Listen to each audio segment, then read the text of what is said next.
Hi, എല്ലാവർക്കും നമസ്കാരം. നമ്മുടെ ഇടയിൽ ഉള്ള ആൾക്കാർക്ക് ഇപ്പോൾ ഏറ്റവും കൂടുതൽ കണ്ടുവരുന്ന ഒരു പ്രോബ്ലമാണ് അസിഡിറ്റി എന്ന് പറയുന്നത്. ഒട്ടുമിക്ക ആൾക്കാരും ആഹാരം കഴിച്ചു കഴിയുമ്പോഴും അല്ലാതെ ആയാലും എപ്പോഴും പറയും, എനിക്ക് ഭയങ്കരമായിട്ട് അസിഡിറ്റി ഉണ്ട്, നെഞ്ചിരിച്ചിലുണ്ട്, അതുകൊണ്ട് ഒന്നും കഴിക്കാൻ പറ്റുന്നില്ല. ചിലർ ആഹാരം കഴിച്ചു കഴിഞ്ഞിട്ട് പറയും, എനിക്ക് തീരെ പറ്റുന്നില്ല എന്നൊക്കെ പറയുന്ന ഒരുപാട് പേർക്ക് ഇങ്ങനത്തെ പ്രോബ്ലംസ് വരാറുണ്ട്. അപ്പോൾ എന്താണ് നമുക്ക് ഈ അസിഡിറ്റി എന്ന് നോക്കാം. അസിഡിറ്റി എന്ന് പറയുമ്പോൾ നമ്മുടെ സ്റ്റൊമക്കിനകത്തോ നമ്മുടെ വയറിനകത്തോ എക്സസ്സായിട്ട് ആസിഡ് പ്രൊഡക്ഷൻ ഉണ്ടാകുന്നതാണ്. അത് നമ്മുടെ അന്നനാളത്തിലേക്ക് റീഗർഗിറ്റേഷൻ വഴി ബാക്ക് ഫ്ലോ വരുന്ന ആ ഒരു അസ്വസ്ഥതയാണ് ഈ പറയുന്ന നെഞ്ചിരിച്ചിൽ, ഹാർട്ട് ബേൺ എന്നൊക്കെ പറയുന്നത്. അപ്പോൾ ഇത് ഇങ്ങനെ എക്സസ്സായിട്ട് ഉണ്ടാകുന്ന ഈ ആസിഡ് ഫോർമേഷനാണ് നമുക്ക് ഈ അസിഡിറ്റി ആയിട്ട് കൺവേർട്ട് ചെയ്ത് വരുന്നത്. അപ്പോൾ അത് എന്തുകൊണ്ടാണ്, അല്ലെ അതിൻ്റെ എന്തൊക്കെ സിംറ്റംസാണ് നമുക്ക് കാണുന്നതെന്ന് നോക്കാം.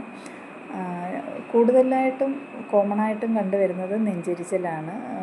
നെഞ്ചിൽ നമുക്ക് മുളകൊക്കെ ഇട്ട് അരച്ച് തേക്കുന്ന പോലത്തെ ഒരു ഫീലിങ്സ് ഉണ്ടാവുക, അതാണ് മെയിനായിട്ടുണ്ടാവുന്നത്. അതുപോലെ തന്നെ പിന്നെ ഉണ്ടാകുന്ന അസ്വസ്ഥത, ആഹാരം കഴിച്ചു കഴിയുമ്പോൾ വയറിന് മൊത്തത്തിലൊരു അസ്വസ്ഥത അനുഭവപ്പെടുന്നു. അതുപോലെ തന്നെ വൊമിറ്റ് ചെയ്യണമെന്ന് തോന്നുന്നു, ചിലർക്ക് ലൂസ് മോഷൻ ഉണ്ടാകുന്നു, ചില ആൾക്കാർക്ക് വായ്ക്കകത്ത് പുളിപ്പ് വരുന്ന പോലെയൊക്കെ തോന്നുന്നു, പുളിച്ച് തകട്ടുക എന്നൊക്കെ ചിലരും പറയാറുണ്ട്. അങ്ങനെയൊക്കെയുള്ള അസ്വസ്ഥതകൾ വരുന്നതാണ് ഈ ആസിഡിറ്റി എന്ന് പറയുന്നത്. ഇതെന്തുകൊണ്ടാണ് കോമണായിട്ടുണ്ടാകുന്നത്, എന്തുകൊണ്ട് ഇതിങ്ങനെ ഉണ്ടാകുന്നു എന്നുള്ളത് നോക്കാം. നിങ്ങൾ പലപ്പോഴും രാവിലത്തെ ബ്രേക്ക്ഫാസ്റ്റ് സ്കിപ്പ് ചെയ്യുന്നവരായിരിക്കും. അത് നമ്മൾ ഈ ചില സമയങ്ങളിലായാലും ഉച്ചയ്ക്കായാലും രാവിലെ ആയാലും ഒക്കെ നമ്മൾ മീൽസ് സ്കിപ്പ് ചെയ്യുമ്പോഴാണ് ഇത് മെയിനായിട്ട് ഉണ്ടാകുന്നത്. അതുപോലെ തന്നെ കൂടുതലായിട്ട് സ്പൈസി ആയിട്ടുള്ള ഫുഡ് കഴിക്കുമ്പോഴും ഓയിലി ഫുഡൊക്കെ കഴിക്കുമ്പോഴും ഇത് വരാറുണ്ട്. കൂടുതൽ ചായ കുടിക്കുന്നവർക്കും കോഫി കുടിക്കുന്നവർക്കും ഇത് വരാറുണ്ട്. അതുപോലെ തന്നെ ലേറ്റ് നൈറ്റ് ഈറ്റിങ്, ഒരുപാട് രാത്രിയാകുമ്പോൾ ഫുഡ് കഴിക്കുന്ന ആൾക്കാരുണ്ട്, അതും കുറേ ഫുഡ് കഴിക്കുന്നത്, അങ്ങനെയൊക്കെയുള്ള ആൾക്കാർക്ക് ഇത് വരാറുണ്ട്. സ്ട്രെസ്സ് കൂടുതലായി കഴിഞ്ഞ് കഴിഞ്ഞാൽ നെഞ്ചിൽ വന്ന് എന്തോ ഇരിക്കുന്ന പോലെ നമുക്ക് തോന്നും. അതുപോലെ തന്നെ സ്മോക്കിംഗ് ഉള്ളവർക്ക്, ആൽക്കഹോൾ യൂസ് ചെയ്യുന്നവർക്ക്, അതുപോലെ നമ്മൾ ഫുഡ് കഴിച്ച് കഴിഞ്ഞിട്ട് ഉടനെ കിടന്ന് ഉറങ്ങുന്ന ആൾക്കാരുണ്ടല്ലോ, അവർക്കും ഈ അസ്വസ്ഥത വരാനുള്ള ചാൻസ് കൂടുതലാണ്. അപ്പോൾ എന്തൊക്കെയാണ് നമുക്കിതിനെ നാച്ചുറലായിട്ട് ഇതിനെ കുറയ്ക്കാനായിട്ട് എന്തൊക്കെ ചെയ്യാം എന്നുള്ളത് നോക്കാം. മെയിനായിട്ടുള്ള കാര്യം എന്ന് പറഞ്ഞു കഴിഞ്ഞാൽ സമയത്ത് ഫുഡ് കഴിക്കുക എന്നുള്ളതാണ്. നിങ്ങൾ ആ ഒരു മീൽ കഴിക്കേണ്ട സമയത്ത്, അല്ലെങ്കിൽ രാവിലെ ആയാലും ഉച്ചയ്ക്കായാലും ലൈറ്റായിട്ടെങ്കിലും എന്തെങ്കിലും ആ സമയത്ത് കഴിക്കുക എന്നുള്ളതാണ് ഈ ഒരു അസ്വസ്ഥത കുറയ്ക്കാനുള്ള മെയിനായിട്ട് നമ്മൾ ചെയ്യേണ്ട ഒരു കാര്യം അതാണ്. അതുപോലെ ഈ സ്പൈസി ഫുഡൊക്കെ ഇല്ലേ, സ്പൈസി ഫുഡും അതുപോലെ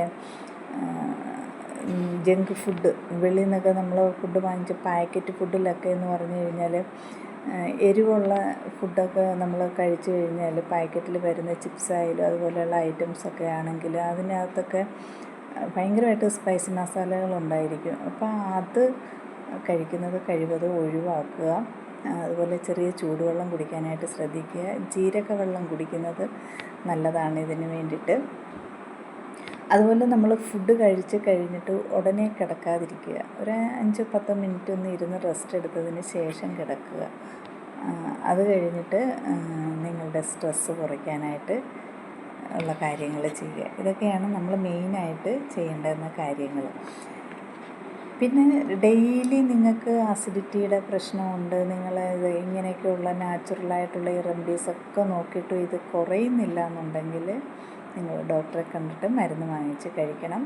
അതുപോലെ നിങ്ങൾക്ക് സിവിയർ ചെസ്റ്റ് പെയിനായിട്ട് വരികയാണെങ്കിലോ, അല്ലെങ്കിൽ വോമിറ്റിങ് നിൽക്കാതെ വരികയാണെങ്കിലോ, ഫുഡ് വിഴുങ്ങാനായിട്ട് ബുദ്ധിമുട്ട് അങ്ങനെയൊക്കെയുള്ള ബുദ്ധിമുട്ടുകളൊക്കെ വരുവാണെന്നുണ്ടെങ്കിൽ അത് ഗ്യാസാണെന്നും പറഞ്ഞ് നിങ്ങൾ വെച്ചുകൊണ്ടിരിക്കരുത്.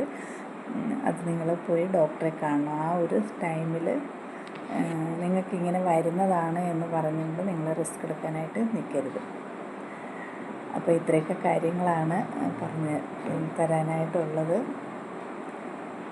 അപ്പോൾ നിങ്ങൾ ചെയ്യേണ്ടത് എന്താണെന്ന് പറഞ്ഞാൽ സമയത്ത് ഫുഡ് കഴിക്കുക, വെള്ളം കുടിക്കുക എന്നുള്ളതാണ്. അതുപോലെ ലേറ്റ് നൈറ്റ് ഫുഡ് കഴിക്കുന്നത് കഴിവതും ഒഴിവാക്കുക. കുറച്ച് നേരത്തെ കഴിക്കാനായിട്ട് ശ്രദ്ധിക്കുക. കഴിച്ച ഉടനെ പോയി കിടന്ന് ഉറങ്ങാതിരിക്കാനായിട്ട് ശ്രദ്ധിക്കുക. കൂടുതൽ കാര്യങ്ങൾ അറിയാനായിട്ട് നിങ്ങൾ എൻ്റെ വാട്സപ്പിൽ മെസ്സേജ് അയയ്ക്കുക. WhatsApp number 9048131708. ഈ വീഡിയോ നിങ്ങൾക്ക് ഇഷ്ടപ്പെട്ടു എങ്കിൽ ലൈക്ക് ചെയ്യുക, ഷെയർ ചെയ്യുക, കമൻറ്റ് ചെയ്യുക. Thank you.